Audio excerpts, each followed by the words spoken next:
6 de agosto de 2026, Belo Horizonte. No plenário do primeiro tribunal do júri da comarca, um juiz lê em voz alta a sentença de um caso que começou dentro de um apartamento do bairro Silveira, na região nordeste da capital. A sentença termina num número, e o número não é redondo. Tem anos, tem um mês e tem 15 dias. Essas duas últimas parcelas não estão ali por acaso. Cada uma delas tem uma origem exata dentro do processo. Antes de continuar, se inscreva no canal. Aqui cada caso é reconstruído só com o que está documentado, e o que não está confirmado é dito como não confirmado. É o que vai acontecer nos próximos minutos com este. Um julgamento de tribunal do júri não funciona como os outros. Em qualquer outra vara criminal, quem decide se o réu é culpado é o juiz. Ali não. Ali quem decide são 7 pessoas sorteadas entre cidadãos comuns, que não são obrigadas a explicar o próprio voto e que respondem apenas sim ou não a perguntas escritas. Essas perguntas se chamam quesitos. São redigidas uma a uma, com cuidado, e a ordem importa mais do que parece. A primeira estabelece o fato: alguém morreu, e morreu daquele jeito. A segunda estabelece a autoria: foi aquela pessoa, e não outra. Se qualquer uma dessas duas receber um não, o conselho de sentença encerra a votação ali mesmo e o juiz proclama a absolvição. Se receberem sim, começa a segunda parte. E é a segunda parte que constrói o número. Porque depois da autoria vem os quesitos que já não perguntam se houve crime. Perguntam como. Se o crime foi cometido de um modo que a lei considera mais grave. Se a vítima teve alguma chance de se defender. Se existia antes daquela noite uma decisão judicial que já mandava aquela pessoa se manter longe. No caso julgado naquela quinta-feira, segundo a nota divulgada pelo Tribunal de Justiça de Minas Gerais, o réu respondia por feminicídio com 3 circunstâncias somadas: meio cruel, recurso que dificultou a defesa da vítima e descumprimento de medida protetiva. 3. Uma sobre o método, uma sobre a vítima. E uma terceira que não tem nada a ver com o que aconteceu naquela noite, porque já existia antes dela. Os jurados ouvem a acusação, ouvem a defesa, e depois saem do plenário. Vão para uma sala fechada, chamada sala secreta, onde ninguém do público entra.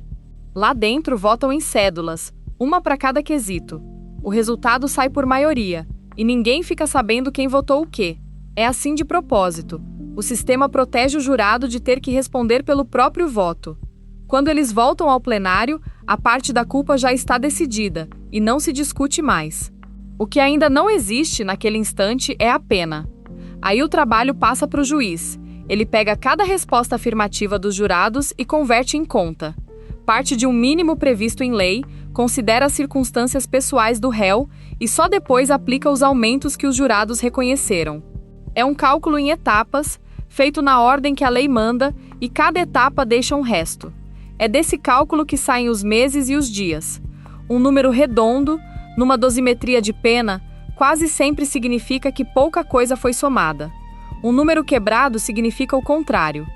Significa que houve fração em alguma dessas etapas, e que a fração não caiu num ano cheio. E naquela quinta-feira, em Belo Horizonte, sobrou 1 mês e 15 dias. O que ainda não estava dito quando o juiz começou a ler era até onde aquela conta podia chegar. Porque o crime pelo qual João Victor Silveira Vilaça respondia tinha deixado de ser, poucas semanas antes de acontecer, aquilo que sempre tinha sido no Código Penal brasileiro. Mas para entender aquele número, é preciso voltar quase 2 anos. 31 de outubro de 2024. Bairro Silveira, região nordeste de Belo Horizonte. Num apartamento daquele bairro morava Débora Silveira Vilaça, 58 anos, nascida em Itabira. De acordo com a denúncia do Ministério Público de Minas Gerais, naquele dia, o filho dela, João Victor Silveira Vilaça, pediu o carro emprestado e ouviu não. Ainda segundo a denúncia, Débora tentou impedi-lo de sair do apartamento para comprar drogas. E ainda conforme a peça acusatória, foi depois dessa recusa que ele a atingiu com golpes de faca. A denúncia descreve lesões profundas que alcançaram o coração da vítima. Vale marcar o que essas frases são e o que elas não são. São a versão da acusação, a peça com que o Ministério Público leva um caso a julgamento. Não são o depoimento de uma testemunha, nem o texto da sentença, que não foi divulgado na íntegra. São aquilo que o Estado sustentou diante do júri. E os jurados, quase 2 anos depois, responderam aos quesitos sobre o fato, sobre a autoria e sobre as circunstâncias, não a narrativa inteira da denúncia. Havia ainda um documento anterior a tudo isso. Segundo o Tribunal de Justiça de Minas Gerais, Débora tinha uma medida protetiva de urgência contra o próprio filho, concedida em razão de atos de violência doméstica praticados por ele antes daquele dia. Uma medida protetiva não é um conselho, nem um aviso informal. É uma decisão judicial. Tem número, tem juiz, tem prazo, e descumpri-la configura crime próprio, com pena própria. E é aqui que entra o detalhe que muda a escala inteira deste caso. 21 dias antes daquele 31 de outubro, no dia 10 de outubro de 2024, tinha entrado em vigor no Brasil a Lei 14.994. Ela ficou conhecida como Pacote Antifeminicídio e fez uma coisa que a legislação penal brasileira raramente faz. Tirou o feminicídio de dentro do artigo do homicídio e deu a ele um artigo próprio, o 121-A. Até então, matar uma mulher por razões da condição do sexo feminino era uma qualificadora do homicídio, e a pena ia de 12 a 30 anos. Depois de 10 de outubro de 2024, passou a ser crime autônomo, com pena de 20 a 40 anos de reclusão. A maior pena máxima prevista em abstrato no Código Penal brasileiro. E a lei foi além. Criou causas de aumento que podem elevar essa pena de 1/3 até a metade. Na prática, um feminicídio com aumentos reconhecidos pode ultrapassar o teto de 40 anos e chegar a 60. O crime pelo qual João Victor foi julgado aconteceu 21 dias depois que essa lei entrou em vigor. O que aconteceu entre aquele 31 de outubro e o julgamento de 2026 é a parte do caso com menos documentação pública. O Tribunal de Justiça de Minas Gerais divulgou a condenação, as circunstâncias reconhecidas, o regime de cumprimento e o nome do juiz. Não divulgou a duração do inquérito, nem a unidade da Polícia Civil responsável pela investigação, nem o número do processo. Nada disso está confirmado por fonte oficial, e este relato não vai preencher essas lacunas com suposição.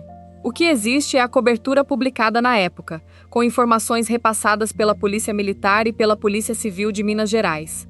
E ela precisa ser tratada pelo que é: reconstrução jornalística das primeiras horas, não peça processual.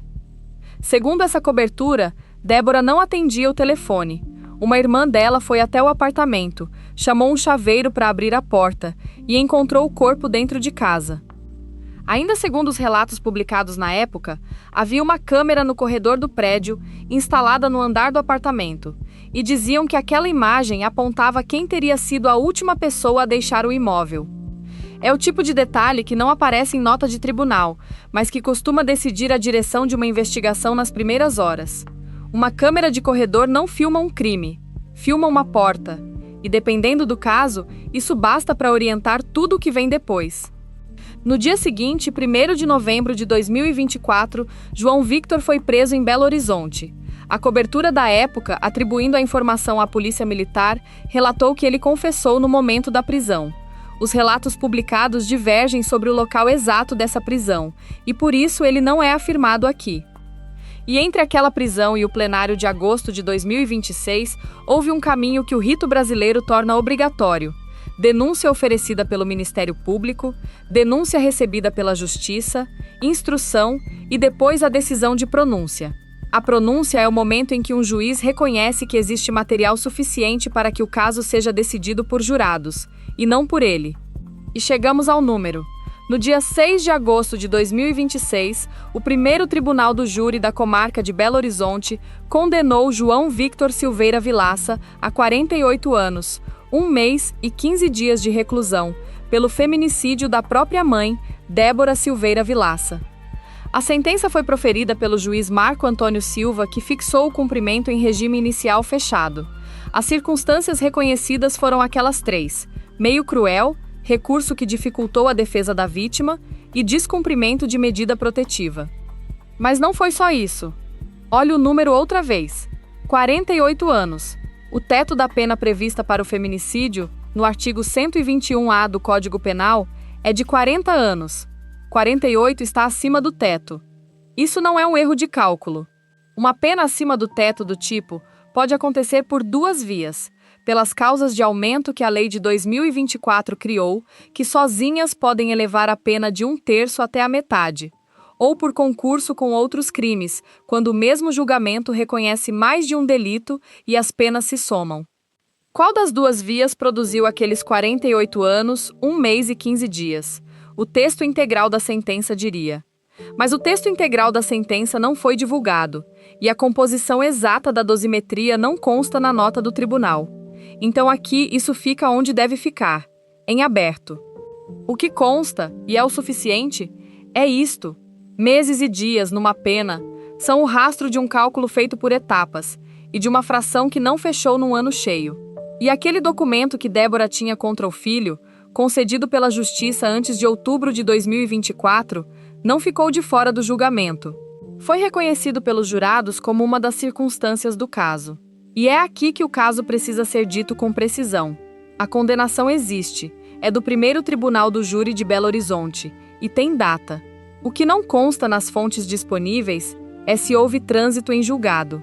Não consta se a defesa recorreu.